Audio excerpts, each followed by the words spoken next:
In this video, we'll go through rows and columns. Rows and columns are two of the most essential widgets you'll use when building apps. These widgets help in arranging other widgets like images, text, and buttons into more structured layout. Columns arrange them vertically, whilst rows arrange them horizontally. So let's get going with columns to start with. So let's click here, let's create a column. So here we have a column, and let's just put in 3 images inside the column. So there we go, 3 beautiful images that Flutterflow already created. Of course, we can change the images or what they are later on. But let's look at columns. So here, as you can see, all 3 images are stacked one below each other. And if we click on the column, you can see now that the width of a column is actually the width of a maximum size of the widgets. So it's just the size of the image widgets inside, but the length of a column is in the entire screen of the app. So let's first start by putting some padding. So here you can click on the right hand side, you can put some padding. So let's say we put some 15 pixels of padding on the top, 15 pixels of padding on the left, and as you can see, the whole column moved down a bit and to the right a bit. And you can also do the same on the right and on the bottom. But for now, let's just remove this. Then the next thing you can do is this column here can be changed in terms of alignments. So here right now we're on the left, it's already on the left, so it won't move, but we can move it to the center, to the right, and back to the left hand side.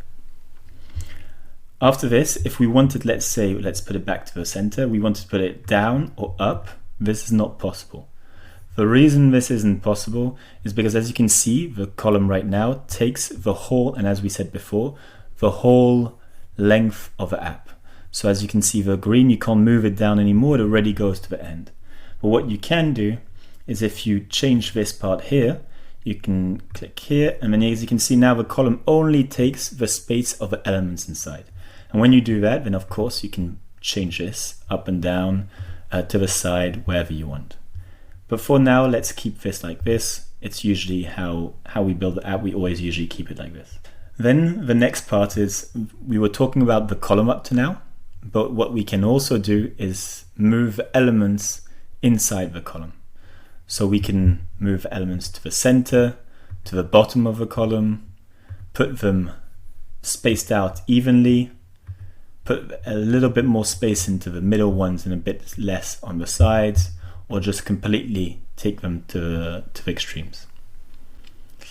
Then after this, let's just put it back to the top.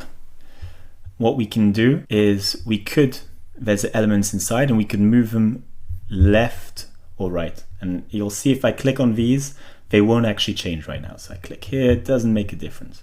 But why is this? This is because, again, the column takes the full width of the widgets inside. So as it's taking the full width, you can't move the elements inside more to the left or more to the right. But let's imagine that this first image, let's just change the size of it to 75%. So as we can see now, we can see that the width of a column, the green lines, are a little bit wider than before. So it's still on the columns. Now if we click on this, you'll see these elements inside have moved to the side of the column, to the center, and to the right hand side. Let's just put this back to the original size, pixels, it was 200, and so there we go. Finally, back on the column. So one last thing that we want to maybe do, instead of making everything even, of course you can use margin on each individual image, but let's say we want to custom the spacing. So here you can custom the spacing by adding it. So we could want to put it at, I don't know, 15 pixels. And so it puts a margin of 15 pixels between each element. If you want to put a bit of spacing at the top, you can put it here, let's say 30, and you can put the same amount at the bottom as well. Or if you want to just make everything 15, you can just apply this, and then automatically it'll put 15 on all of them. So that's that for columns. Now, if we go to rows, it's very, very similar. So let's just delete this. Of course, we don't need to delete it, but there we go. So let's add a row now. So now we put our row, and let's add some images inside it. So there we go, 1 image, 2 images, 3 images. So instead of being aligned one below each other, like it was in columns, now it's one next to each other. But other than that, rows and columns act in very, very similar ways. You have similar kind of properties. Here we can put padding, so let's say you can put padding on top of 20, and if we want to put a bit of spacing between each one, we can just put some item spacing of 20 as well, and so as you can see, there's spacing of 20 between each one.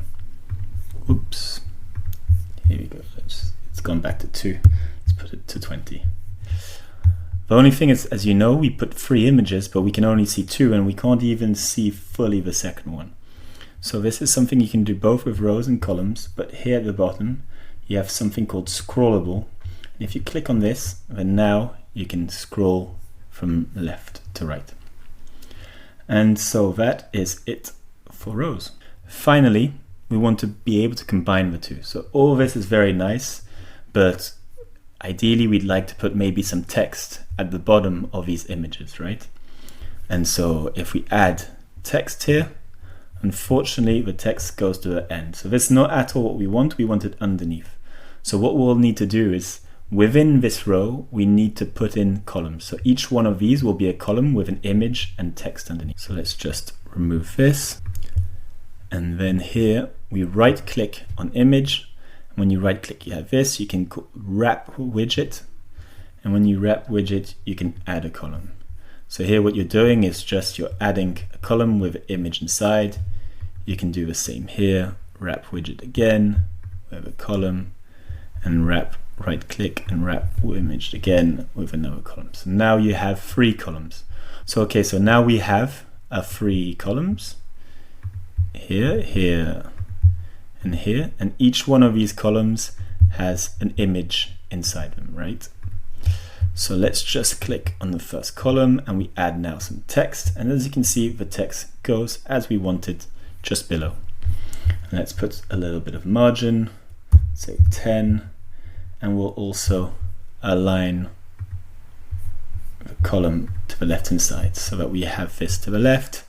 And then let's do the same here for this column, add some text, put some margin 10, and then align it all to the left. And finally, same thing here, add some text, put some padding here, 10, and then align everything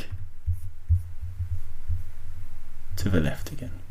And here we have, so maybe when we click on the first column and we put some padding of 20. And there we go. So now we have a nice looking thing here. And what we can do is, again, inside this row, so this is a very nice row, but if we want to have many rows that look like this, then it's very easy. Again, on the row itself, you right click, you wrap the widget, because we need to make a column now, right? We need a column with several rows inside. So we wrap the widget, we put a column, and then now you can just right click, duplicate, and right click and duplicate, right click and duplicate. So we have many of them as shown here, nicely put. But still, again, in this column here, we can't scroll down. So let's just test this and look at how it looks right now. So as you can see, because of the scrolling and because we weren't able to scroll, you have this error at the bottom. But as you know, for rows, and we showed it for rows, so now we can show it for columns again. What you can do is just click on the column and then click on scrollable, and now this is scrollable. And if we test it again, so we go back to the test and do an instant reload, the error has disappeared and we can scroll it easily on the test mode. There we go. That's it for rows and columns.